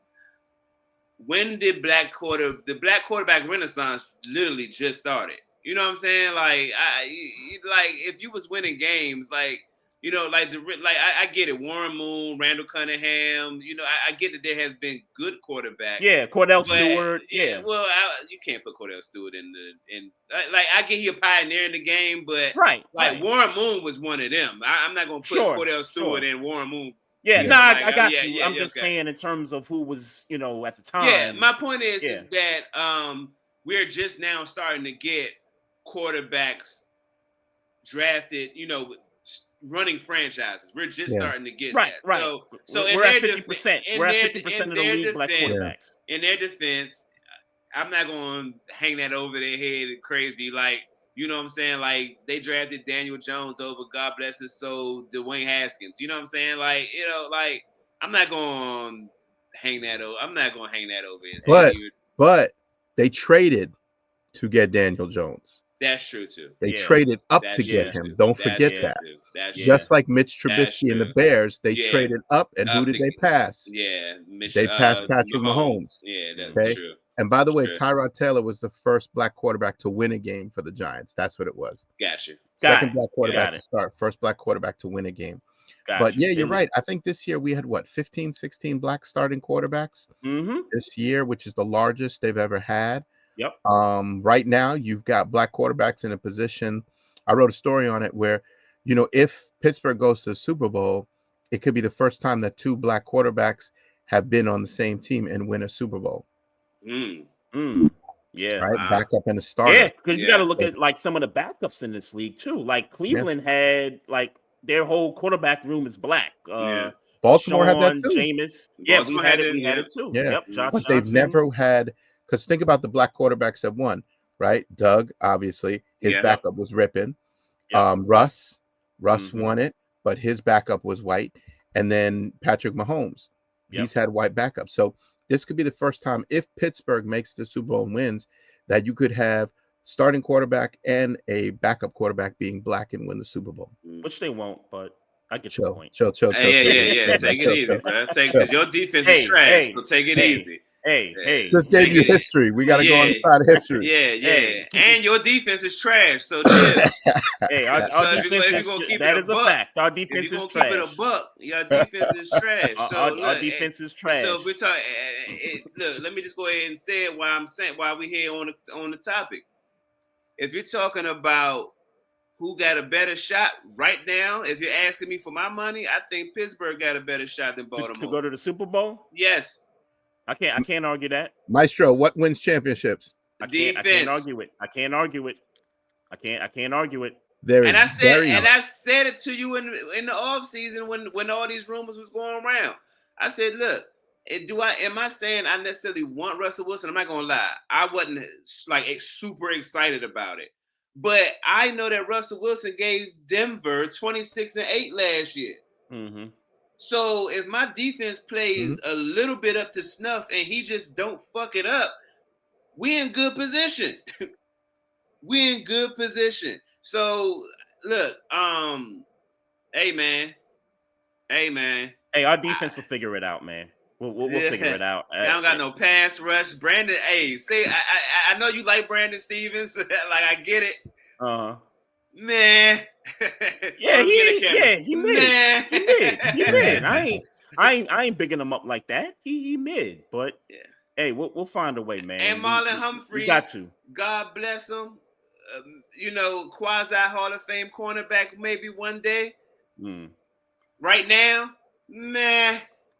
Our only hope is that at least we held the Bills to 10 points. That's like our only like glimmer of hope on the defensive side, and that at least we held the Bills to 10 points. Yeah. So Well, yeah. I think it's gonna be a great game. So yeah, I think for so sure. too. For sure. I think so for sure. too. Let's talk about the Knicks, Yussuf, because you're a big Knicks fan. Yeah, as well as I am. It's 9 games. I know they're playing right now. Yeah, Sixers. But it's 9 games. They're 4-5. They just got Cat on the roster, so it's not a lot of time to really gel at the moment. But do you have concern? Like how are you viewing what you've seen so far? I think I preferred that they would have kept Julius Randle and Dante DiVincenzo. Wow, that's the first time I've heard that. Yeah, I'll tell you why. I'll tell you why. When we made the playoffs last year, how deep was our bench? Right? We had 8, 9 deep. Yeah. We went at least 10 deep. Why? Because everyone kept getting hurt. Yeah. And when Joel Embiid took out Mitchell Robinson, boom, we had another guy step in. That got us through the first round. Second round, what happened? Everybody got hurt, including Jalen Brunson. And yet we were still in the game, but we just finally ran out of bodies. Yeah. And so if you look at it, we didn't have Julius Randle for the second half of the season or for the playoffs, right? Right. He and Brunson were playing so well because Jalen Brunson became the star and the leader. And they were like, everything goes through him. Yep. Julius, we don't need you to be a guard anymore. Yeah. Go inside 12 to 15 and dominate. And that's what he was doing. And all of a sudden, now we trade away pretty good defensive team, good chemistry for basically Cat, who is shooting the lights out. He's doing really well offensively. But you know what happens. When you bring a non-defensive guy in, we're going to suffer. That's playing the 5, by the way. Yeah. And he really should be playing not the 4. 5. And he's not a 5. And that's the problem. Yeah. You have a lot of great perimeter defenders. Knicks probably have the best perimeter defenders in the league. Yeah. Right. Between what's his name? OG and Bridges. And Bridges, right? Mm-hmm. And if you move Josh Hart up there because he's a tweener, he can play both. Right. You've got really great defense. But the problem is in the front court, who do you have? Right. Mitchell Robinson is still out right now. Mm-hmm. We lost what's his name to OKC. Hartenstein, right? We lost him. He was a great defender. Yeah. So now you're weak in the front court. And that has been my concern. It's not the scoring because we could score. Yeah. Right. We definitely can score. I mean, damn, you got 4 guys who can score with the ball. Yeah. But it comes down to defense. And you beat the Bucks, but you get blown out by the Pacers. That can't happen. You know, if we lose to the Sixers with Joel Embiid finally coming back and Tyrese Maxey's out tonight. Right. that tells you a lot. It tells you a hell of a lot. So I think that it's not the scoring. They really got to work on getting Cat somehow involved more defensively, or something else has to happen, because I'm not feeling the team right now. I'm just not. They got some injuries. Precious is out right Achua, now. yeah. He should be back pretty soon. Campaign, who I like when they got him, he's out as well. I don't know when he's coming back. And then Mitchell Robinson, who got hurt, in the postseason. Yeah. He's not slated to come back until next month. So, Yeah. And once he gets back, then you can put Cat to the 4, and he'll be able to play his natural position. And then you get them other guys back. You'll be able to kind of fortify the bench. My issue has been when guys go out, it's like it's as if Tibbs doesn't want to play the kids. And that's been the criticism with most Knicks fans, including myself, is, look, bro, like, we got a point guard. Like, you just drafted a point guard. Let him play point, and let Brunson maybe play a little bit of shooting guard. Like, you got it. You can't keep operating on these 6-man rotations every time you're losing pieces. Like, you can't keep doing that. It comes down to being able to coach. And I don't think Tibbs, while he's been good for us since he's got there. Yeah, I was going to say, bro, you talking kind of crazy. He is, look, listen, and I said it, and I told Knicks fans, whether you like it or not, they're going to give him an extension. Yeah. They gave it to him. Rightfully so. Deserved it. Yeah. I have no problem with him getting extension. No problem. Yep. But here's the problem. All right. So these are their current stats. 114.4 points per game, 14th in the league. 41.6 rebounds per game, 23rd. Assists per game, 25.4, 17th. Opponents' points per game, 111.2, which is 13th. Their defense is getting hammered right now. You can't rebound the ball, right? 114 points, not bad, right? Middle of the pack. Yeah. But if you are 23rd in rebounding, that's a problem. And when you got a 6'11", 7-footer back there he's averaging a double-double, don't get me wrong, but something is missing there. The energy. You should not be giving up that many rebounds or missing that many rebounds. Yeah, it's the energy for me. Hartenstein, what's missing from him is offensive rebounding. That's what he gave us. Yeah. We don't have that. Like, we don't have that guy that's going to be a Tasmanian devil in the paint when it comes to grabbing boards like that. I mean, Josh Hart can do it, but he ain't, like, you can't really count on him to be he's grabbing undersized. 10 boards every night. He's undersized. And the problem was that there was no way they were going to keep him. They couldn't afford him, right? He was going to make more no matter where he went. And so for me, it wasn't like, they blew it. It was just a money thing. And I get it, but you didn't have anybody to fill that void, and that's a massive void to fill. When you can't rebound offensively or defensively, you see what's happening. We're 4-5 right now. Here's the good news. Here's the good news, Yussuf, because if you look at the Eastern Conference standings, there is 3 teams that is 500 and above. Yep. And in the Western Conference, you got about 11 teams that's 500 and above. So the East sucks right now. I expect it to build up at, when we get to, mid-season and all that stuff. I know Orlando's missing Banchero right now, so that's why they're not playing as well. But, Cleveland's undefeated, which is crazy. Shocking. That's shocking to me. I didn't even realize that till early this morning. I'm turning on, I'm like, wait, LeBron went back to Cleveland? I didn't know that. What happened? I literally found out today. I was scrolling through Twitter and I seen somebody was interviewing Darius Garland. And I guess they was talking about how he wasn't eating at home or some wild shit while he was injured last year. And for him, I guess they were speaking on his 12-0 start. I said, damn, they 12-0, and I'm sitting here wondering what the hell going on there. Yeah, they 12-0, bro. It's that was crazy. One guy, man, Spider Mitchell. I think Ainge would have, he was definitely asking for too much. He didn't want to give up anything to the Knicks. Oh yeah. To have Spider Mitchell on that team, Yeah. Hey, don't be that guy, Yussuf. Yeah. Don't be that guy. But I tell you what, I predict this. If What's that? somehow the Cavs get to the conference finals before the Knicks do, Okay. you're gonna hear a lot of Stephen A talking about, see, we could have had Donovan Mitchell. I just see it coming if that happens. You know, If I don't think there was any way we were going to get Donovan Mitchell because again, Ainge was asking for like 51 first rounders, and that wasn't going to happen. But I'm just saying, here's what could have happened: could have drafted him, yeah. right? Yeah, Could have drafted him instead of Frank Nicolita, Right. Yeah. right? Yeah. We Yeah. could have that's drafted true. him that year. We That- could have that had is him. true. We could have had Bam Adebayo. Both of them were there for the taking, and they went with the French player because they were trying to find, the next great French player. They didn't Phil learn Jackson's their lesson ass. from Frederick Weiss. They didn't learn their lesson. Yeah, Man. Hey, that's okay, man. I'm past those times, man. We in a good space right now. You in a good space, maybe. We in a good space.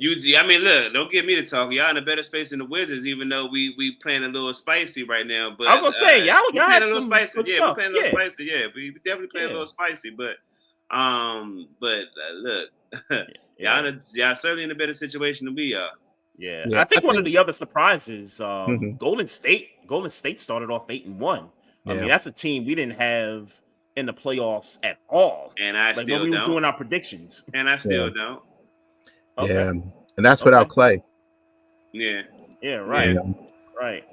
So, but I know you're excited, Maestro, about your Suns being 8-1, Sir. 8-2. I am not a Suns fan. You a KD fan, though. Yeah, You but I don't KD care fan. nothing about the Suns. I root for KD. Just KD, right? Yeah, that's it. You care about the C That's it. Pleasant kid.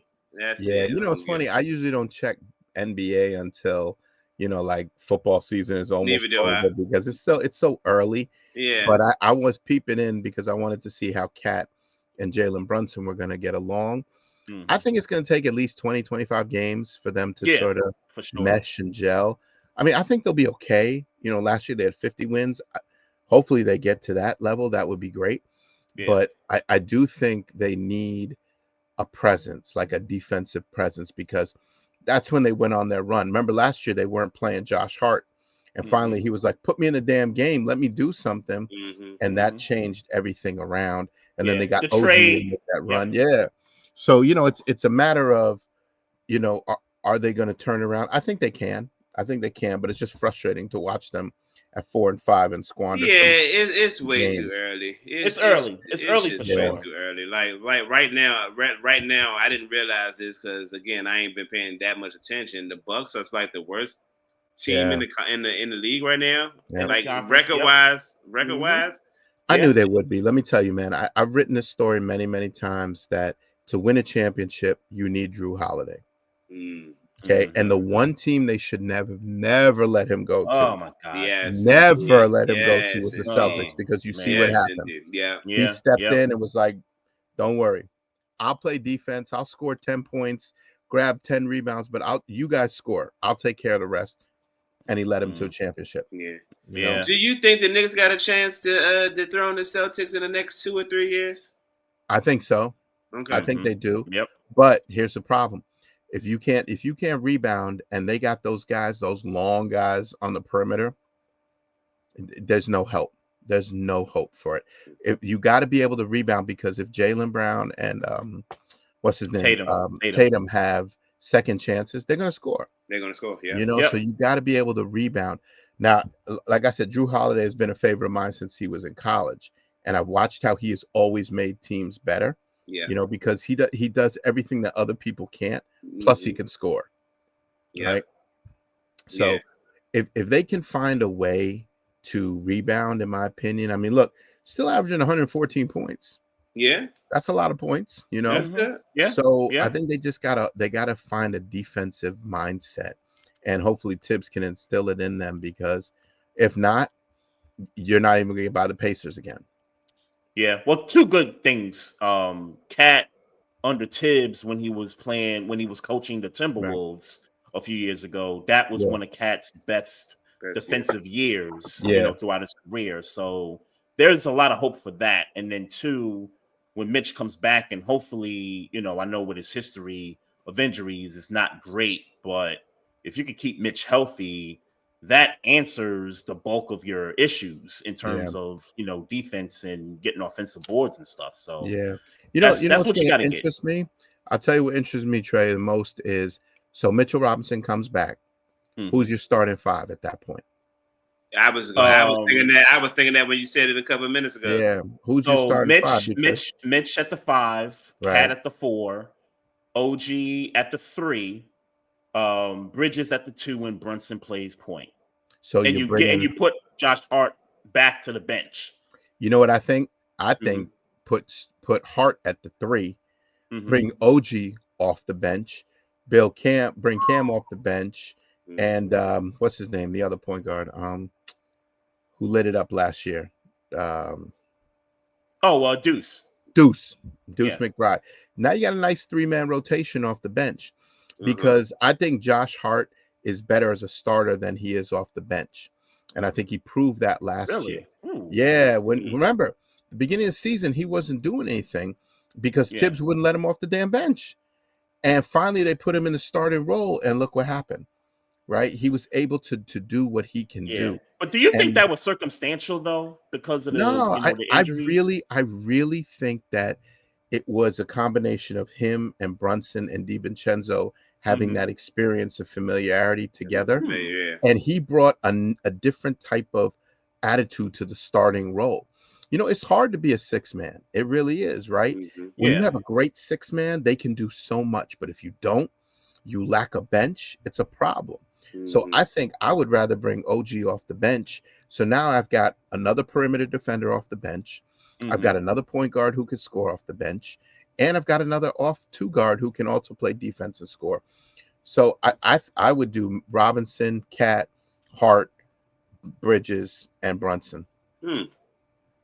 Those would be my starting 5. So you got 3 Villanova guys starting.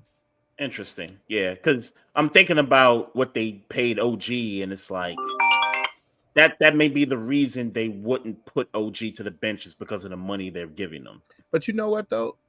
Forget the money. Like, if it were me, I'd be like, listen, if we have a better opportunity of winning and I come off the bench, no problem. I'm gonna get paid no matter what.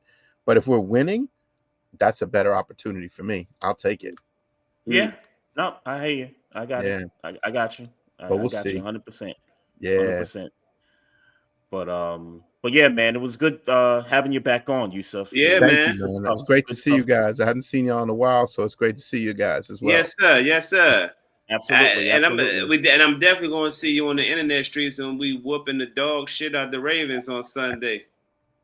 Oh, you lucky you won't call this weekend, bro. Yeah, you lucky I got to work this weekend. You lucky, bro, because I'm telling you, man, it's going to be hearse parked around the corner, man. Wearing all we get black. A national game? Is it a national game? No, it's 1 o'clock. It's 1 o'clock. It's a 1 o'clock game. Yeah, it's a 1 o'clock game. Yeah. So I'm trying to think. Giants are off this week, right? I think they're off. So we here in New York, we might get them. I have to see, because you know how they do it. If the Jets or Giants are home, you can't broadcast. So right. But I think who the Jets got? They got the Colts. It's a Colts. So you're probably not going to get. But where's that game? Is it on the road? I don't know. No, it's at home. Road. It's at the Meadowlands. Oh, it's at Meadow. It's at the Meadowlands. No, but it's on the. But I don't think that matters because it's on the same network. It's on CBS. So yeah, they're going to air the Jets game in New York. They're not going to air Ravens Steelers. But I tell you what, Yussuf, a good website to like whenever you're traveling to different places and you want to know. Watch Trey and Lightly. I don't know why this nigga does not know the rules about those types of things. Tell him offline, man. It's just one thing, man. I'll text you. I'll text you. Don't say it. I want you to get in trouble over you. I'll text you. I'll text you. But you know what? You know what I do love is the fact that I could leave red zone on all day and I will get it. So it is. I'm fine with that. I'm fine with that. Yeah, but tell him, but talk to him offline. Jesus Christ. We can promote red zone, but because they monetize that, sir. Cool. Yep. So, gentlemen, it was great to see you guys, man. Yeah. I really appreciate you having me on. Yeah, Looking man. forward to another great game. Yes, sir. I'm Yep. looking Hey, forward to an promote. answer. Let Oh everybody yeah, know yeah, where they yeah, can yeah, find yeah, you yeah, at. yeah, yeah. Yeah, Promote your stuff. so the website is firstandpen, firstandpen.com. On Twitter, on Threads, on Instagram, it's First and Pen. We'll be coming back to Baltimore next year with Get in the Game 2025. We've got some other things coming up. Got some great stories on the site. We'll definitely have some information coming on some of the great coaches we just interviewed. We'll have some game previews coming up, and just excited for Sunday for another great game. Yes, All sir. right, Yes, cool. sir. Hey, Cool, man. man. Good to see you, man. You Good too, to see you, guys. sir. Yes, I will sir. see Yes, you all sir. soon. We'll be talking on Sunday. Yes, indeed. Yeah, Yes, we indeed. definitely gonna be tagging you a lot on One Sunday more for for you, sure. Maestro. Yes, sir. Yes, sir. Mm. Take care, guys. All All right, right. man. All All right, right. man. That's the homie right there, man. Good to talk to him again. Good to talk to the brother. A shame I couldn't get over there to the convention this past weekend. Shout But out to Yussuf, man. yeah. Speaking of shout outs, shout out to my pops. What up? What up, He man? was in the I in the saw chat you, man. earlier. I saw you, man. I just didn't want to stop the flow, man. I saw you, bro. Yeah, on my end, I kind of had the full screen blown up, so I couldn't see the comments and stuff. So if I'd have saw that, I would have posted it in there while we was talking about that particular topic. Let's I guess we could get into some picks, man. Yeah. We could get into that. You got the schedule up because No, because I wasn't expecting you to ask me to have it up. But give me 2 seconds because my phone is right here. well, we know what the first game's going to be of the week. There, I got it right here. We got Commanders Thursday night, Commanders and Eagles. Yep. I'm going to pick the Eagles. I ain't gonna hold you. Yeah. I'm gonna pick the Eagles too. Yeah. Sunday. Let's just get to it. Yep. Give me Pittsburgh 27-24. I will take the Ravens 24-20. All right. Packers and the Bears. Oh, I'm taking Green Bay. Green Bay, yep, for sure. Mhm. Jaguars and the Lions. Oh, the Lions Yeah, are blowing them Lions. out. Yeah. Raiders and the Dolphins. Give me the Dolphins. Yeah, nice win for them last night. I expect them to beat the Raiders, The Raiders on Sunday. Yeah. Yep. Yeah. Rams versus the Patriots. And I'll say for the Rams, that was a bad loss on their part. On their part, for sure. But it's in New England. I don't know. Let's see here. Oh, Let's okay. see here. Well, This little website I'm looking at, oddly enough, does not tell you where the game is. oh, that's crazy. Well, Well, I'm not going to tell you what the website is, but you put me on to it. oh, okay. Well, I will take the Rams. I will take the and Rams. it's in New England. It's in New England. Okay. It's in New England. Maybe they do the bottom line team is the home team. Maybe that's what they're doing. Gotcha. Okay. So the Browns versus the Saints. Give me the Saints. That's Jameis going back to where he used to play at. Yeah. Give me the Saints. I'm gonna go upset special here. Okay. I mean, they had a nice win. They had a nice, win over the Falcons, and I guess that was the interim coach's first win. So that's one of the situations where the team gets up for the new guy. You know what? I'm gonna go Cleveland here on the road. All right. Colts versus the Jets in the game that's going to stop my man Yussuf from seeing Baltimore-Pittsburgh. Give me the Colts. Yeah, I will take the Jets. I'll take the Jets. We're gonna have this. I'm gonna wait a couple more games, but we might have to revisit that Aaron Rodgers conversation. Sure. Vikings versus the Titans. Give me the Vikings. I'll take the Vikings. On the Falcons versus the Broncos. Give me the Broncos in the upset. Interesting matchup. I don't know if it's an upset, but give me the Broncos. I will take, and who's Denver's favorite 2.5. I'll take the Falcons on the road. Bounce back. Seahawks versus the 49ers. Give me the 49ers. 49ers is at home. I'll take them. Yep. Chiefs versus the Bills. Give me the Bills. First, you're predicting the first loss of the season for Yep. the Chiefs. Yep. One thing I'll say between these two teams, it seems like the Bills always gets the regular season matchup against them. It seems that way for the past several years.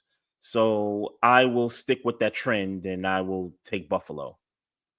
Bengals versus the Chargers. Give me the Bengals. Top defense versus one of the top offenses in the league. I'm gonna take the Chargers. Interesting. How has J.K. Dobbins been?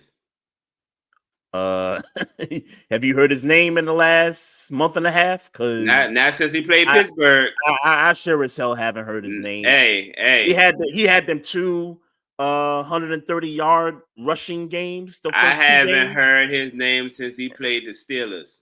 I haven't heard his name since that last 130-yard game he had. That was it. And then that next week he played the Steelers. Okay, I know you want to get your Pittsburgh point across, but I'm just letting you know that's the last time I heard about him. I'm gonna remind you of that bet you made for J.K. Dobbins against Pittsburgh. Did I pay you for that yet?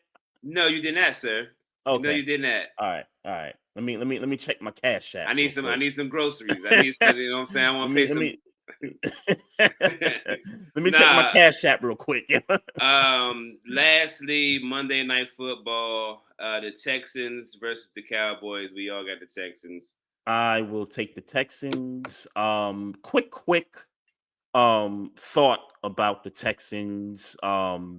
Bad loss for them on Sunday night. I know Detroit's been rolling. I know they're the best team in the conference. You pick a guy off 5 times, you got to win that game. Win the game. Yep. Yeah, you got to win that game. So, and the Texans have been in the last month. They've been, they've been. I think, to be fair, I think they expected to not lose Stephon Diggs, Nico Collins. Yep. And Will Joe Anderson Mixon has been out for a game or two, I think. Joe Mixon had been out for a little while. So, I mean, they've had their injuries. I'm not saying it's an excuse because this team is loaded on paper. But, you should expect some ebbs and flows when your 2 top wide receivers are out. Yeah, for sure.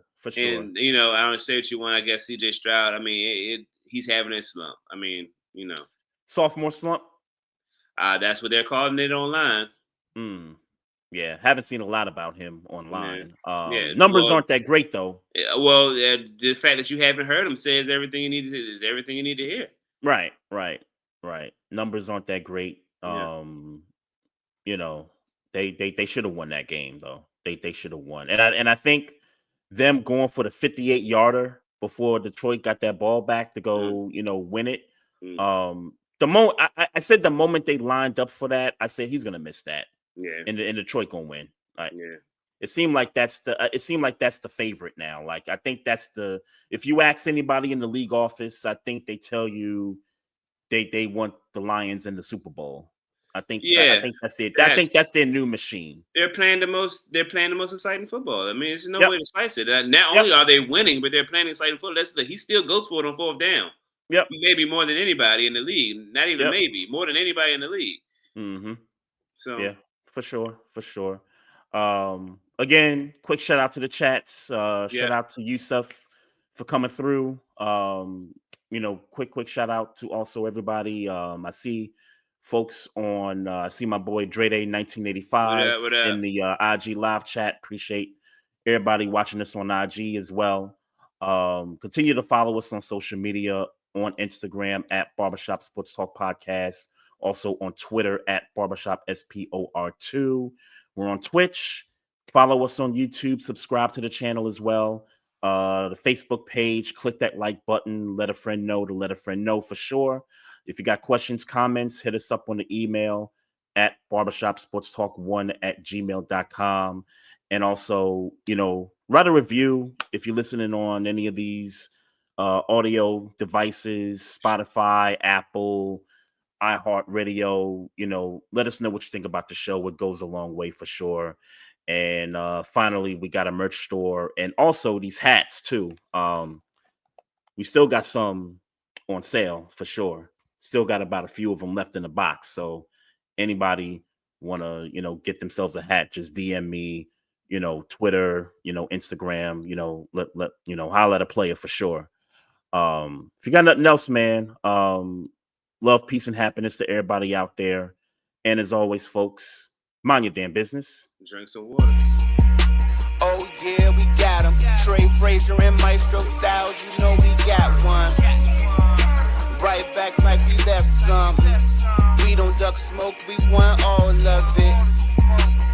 So line them up, Trey sharp with the blade, we sizing it up. I'm quick to catch the fade, Styles making the cut. Cause we coming out clean every time that we showing up. It's gonna be called The Barbershop.